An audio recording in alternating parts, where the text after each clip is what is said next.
Good morning. All right, it's not Saturday and it's not Sunday. It's Tuesday. And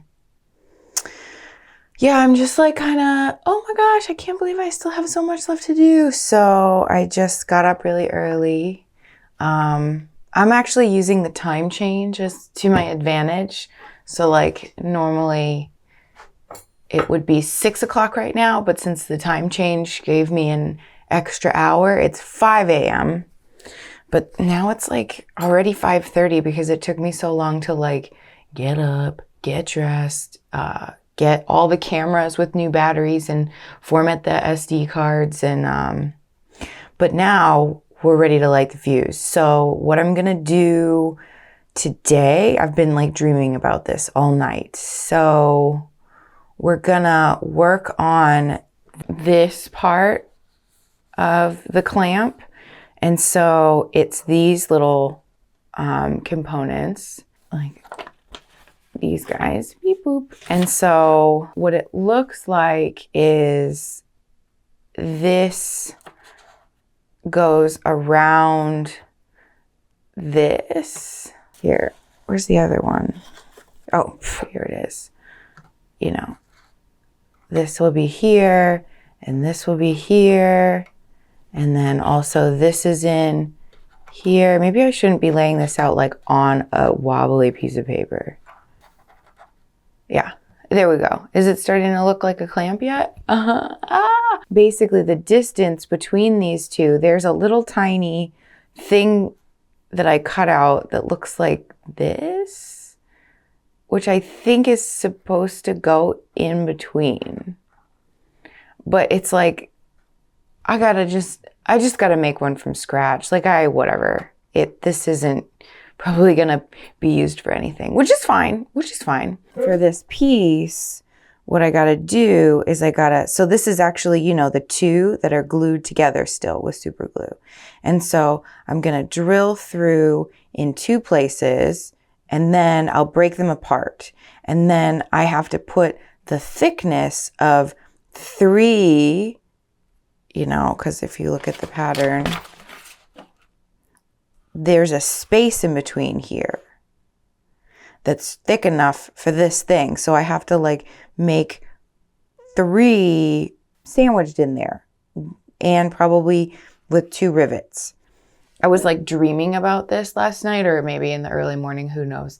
And the rivets that I had used before, that wire was 14 gauge. And I think that, you know, actually I can probably get away with 14 gauge again. Because it is really for this, like that thickness, outer diameter of wire is actually like pretty accessible. I don't want to say easy to do the flesh rivets, but it's like, it works well for the flesh rivets.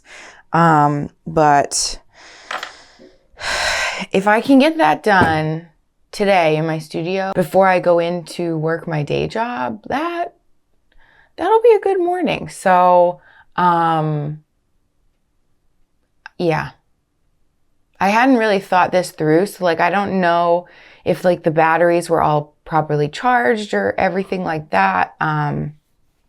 But yeah, let's just get into it. And, if the batteries die, then I'll just tell you at the end, hey, the batteries died. But at this point right now, the priority is getting the project finished, not necessarily having the best studio session updates. And I'm sorry. I'm like really sorry about that. I wish that I had started this project earlier, but I don't think I could have. Maybe. I mean, I guess you can start a treasure trade before you know who your partner is. Anyways, that's semantics. We're in the weeds. Let's stop, like, Laura, stop procrastinating and let's get to work.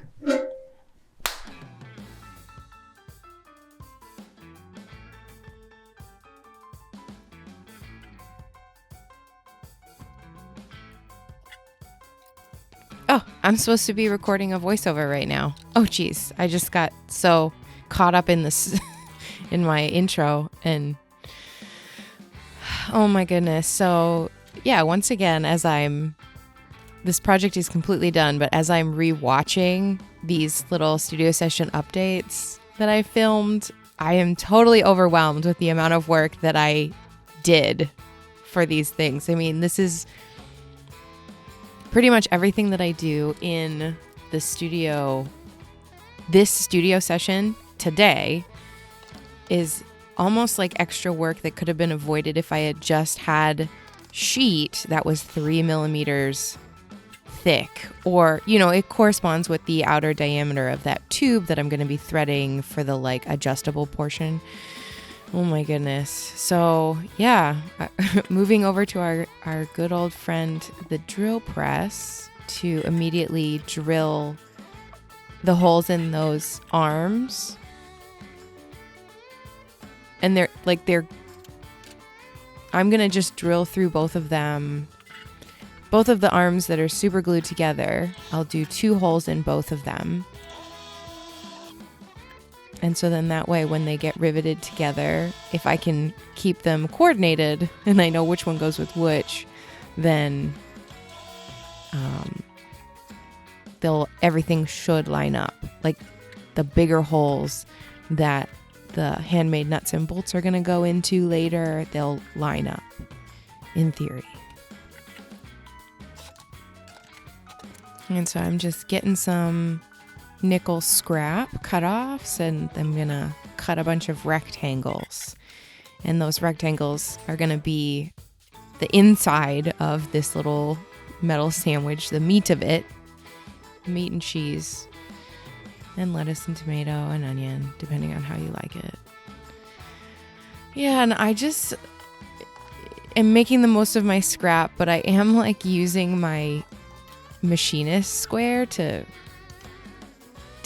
mark off.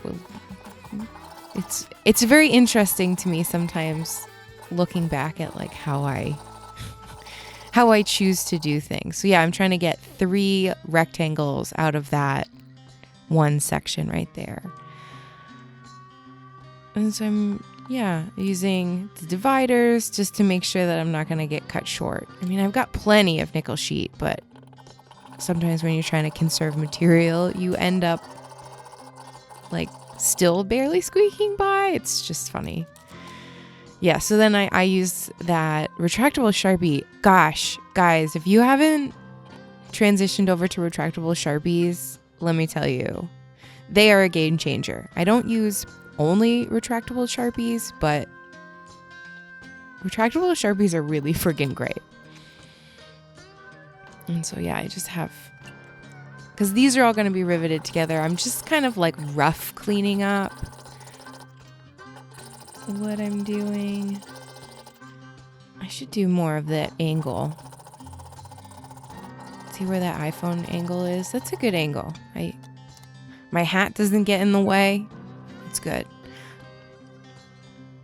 The only thing is I can't see what the framing is. Like the frame of the shot. So anyway, so I'm cutting 6 rectangles.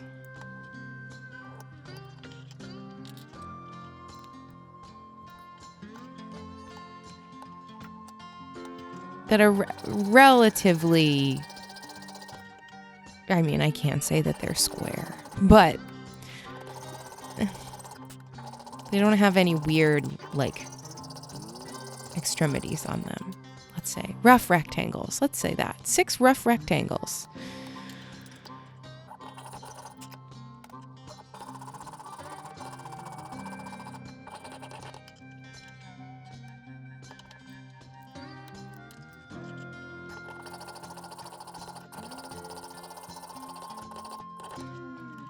I wish I should have like a witty story for you that I should be telling right now to keep you interested, but I don't know. All right, something that's, I must be, turning on the main shooter. New battery. Oh no, I'm changing the SD card. Probably putting in a fresh battery if I'm smart. All right, so now I'm talking to the main shooter. This is the main shooter shot where I'm explaining I think I'm explaining pretty much what I explained at the beginning of the studio session, but usually when I explain it for the studio session, I'm a little bit like still working through how I want to explain it. And then when I explain it for the kind of like YouTube polished video, it seems to like flow better because I already had practiced how I was going to say it. But anyways, so now I'm just using this really nice, this has become my favorite file. This like half round. It's pretty fine. I don't know what it is off the top of my head because I haven't held it in my hand in about a month, but I don't know. Maybe it's like a 6 Swiss, whatever. Yeah, just to get the burrs off of the corners of the sides that I just cut with the jeweler's saw. And so that way all these pieces, I'm doing that on both sides of all 6 rough rectangles. So that is gonna, like, they'll stack really nicely.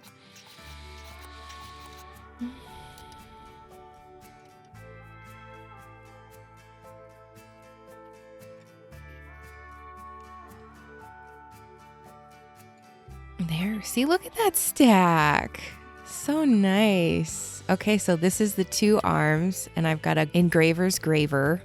Don't come, you engravers out there, don't come for me, but sometimes I use gravers as tools for other things besides engraving. But anyway, so now I just realized, now it just hit me how important it is for me to key these components so that I will always make sure to keep them consistent and matched up the right way. So yeah, just taking the any burrs off of any of the drill holes and making sure, okay, 1 and 1, and this is 2 and 2, and I'm just lining it up.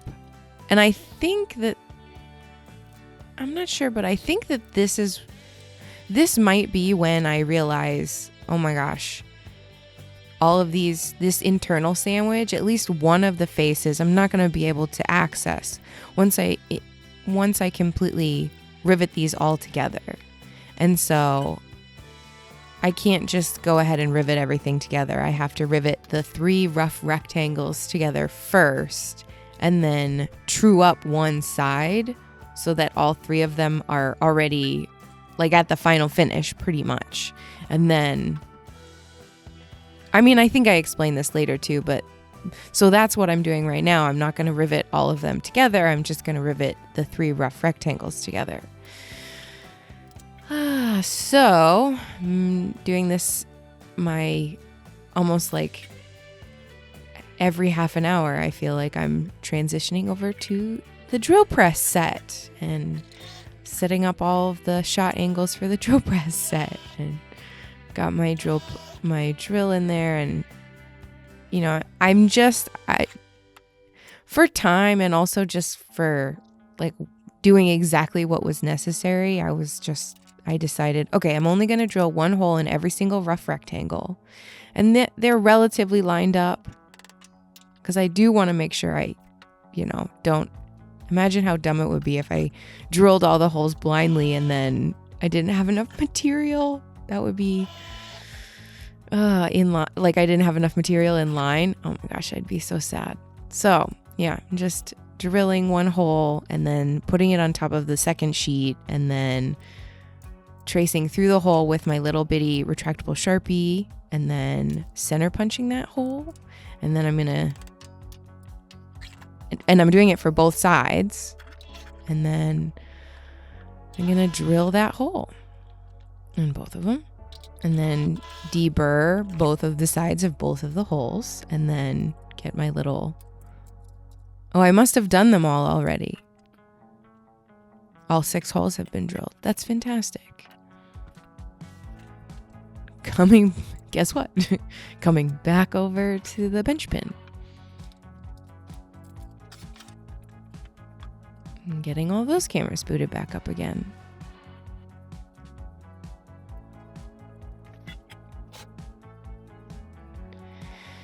Oh, and then now I'm just gonna make, guess what? Some more rivet pins.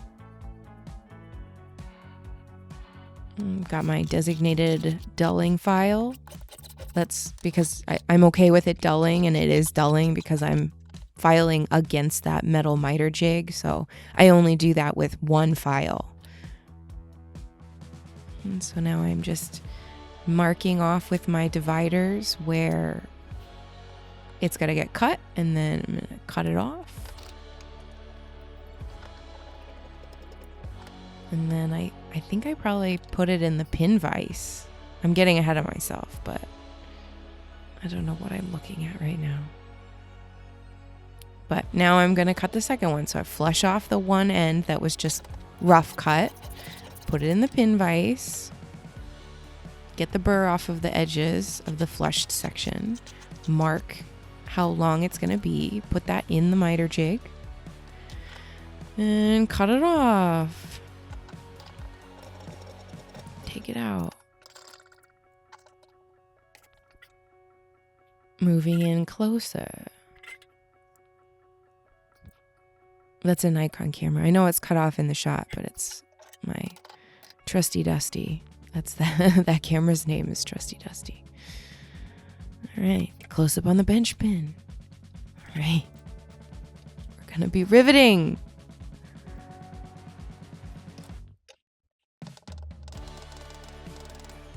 Look at how riveting she is. Just kidding.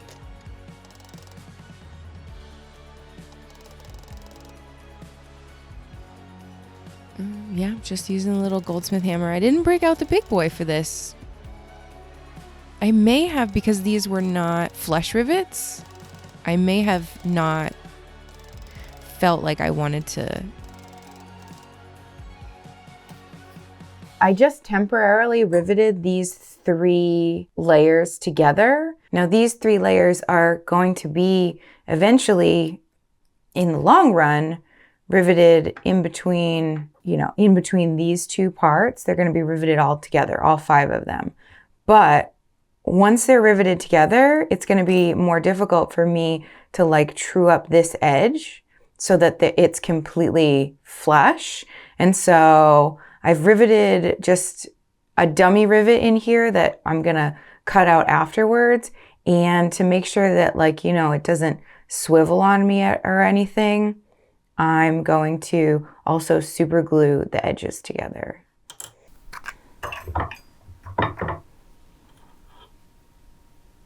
Oh, getting it all over my bench. It's a lot of super glue. Oops. It's always a good day when you super glue your fingers together first thing in the morning.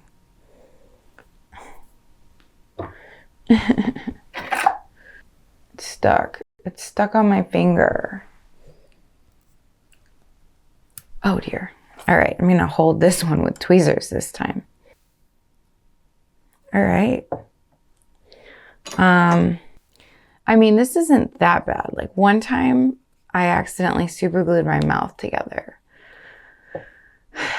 Well, like my lips shut a little bit. I was using a toothpick as an applicator for adhering things together, and the toothpick was like, I take a little bit of super glue on the toothpick and then put it on the object, and then put the toothpick in my mouth and take tweezers and take the object and put it on the other object. I was doing a lot, and I put the wrong side of the toothpick in my mouth, but didn't notice because the concentration level is so high for what I was doing. And then I went to take the toothpick out of my mouth and it like ripped off some of my lips.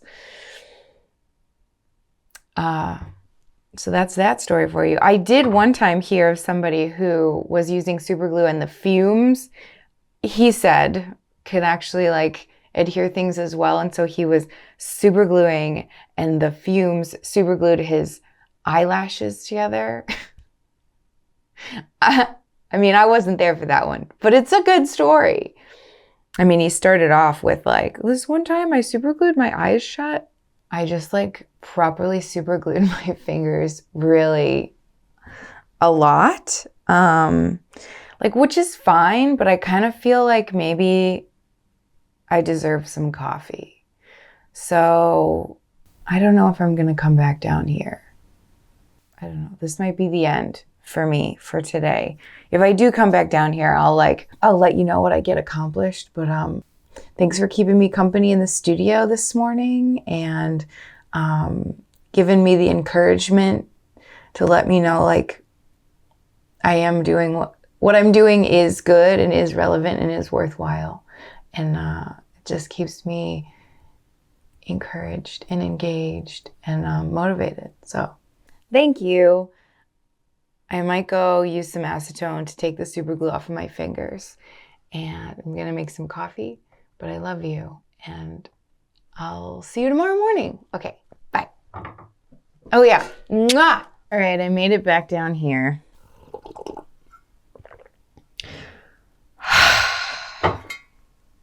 I've got like 40 minutes before I have to leave. So, I'm gonna drink this coffee. Maybe I'll put it here. Get some metal dust in it. Oh my gosh, these things look so... I feel like you can accurately like tell how frantic I am right now with how liberal I was with the super glue will give you an accurate idea of how frantic I am. I mean, it's all fine. It's, you know.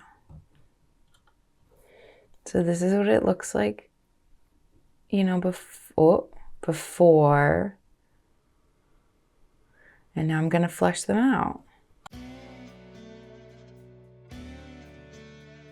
Yeah, move that coffee out of the way. You're going to get yelled at. You shouldn't have an open drink container in your studio, idiot. So I just clamped it in my little bench vise, and I have it wrapped in this kind of rubbery material that I was given to it by a former professor of mine. It's supposed to be for when you're bending metal on a bending brake, like in the industry, and it is really strong and it can withstand a lot of compression without breaking or like cutting through it. I mean, sometimes it does cut through from the pressure of being clamped, but yeah, it's like really good for wrapping around metal that I'm clamping in the jaws, because sometimes soft jaws just don't cut it. Just doesn't hold it enough. Like I have some that are foam, I have some that are rubber, and I guess I could make copper ones or brass ones, but whatever. I just use that stuff and it works really well.